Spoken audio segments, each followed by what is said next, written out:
Corona বা মাঙ্কিপক্সের পর এবার বিশ্বজুড়ে নতুন এক আতঙ্কের নাম ইবোলা। ডেমোক্রেটিক রিপাবলিক অফ কঙ্গোতে ইবোলার এক নতুন স্ট্রেনের প্রাদুর্ভাবে এরই মধ্যে প্রাণ হারিয়েছেন অন্তত ৮৮ জন।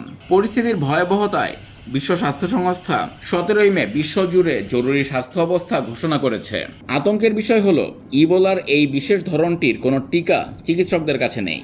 কঙ্গোতে ইবোলার ১৭তম এই প্রাদুর্ভাবটি ছড়িয়েছে বুন্দিবুগিও নামক একটি স্ট্রেইন থেকে, যার নির্দিষ্ট কোনো চিকিৎসা বা টিকা এখন আবিষ্কার হয়নি। এতে আক্রান্তদের মৃত্যুর হার প্রায় ৫০%। কঙ্গোর সীমানা পেরিয়ে এই ভাইরাস এখন প্রতিবেশী দেশ উগান্ডাতেও ছড়িয়ে পড়েছে।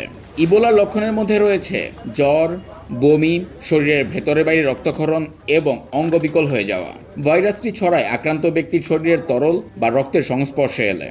বিশ্ব স্বাস্থ্য সংস্থা সতর্ক করে বলেছে, ইবোলার এই নতুন স্ট্রেইনে আক্রান্তের সংখ্যা এখনো পর্যন্ত ৩৩৬ জন, তবে প্রকৃত সংখ্যা আরও অনেক বেশি হতে পারে।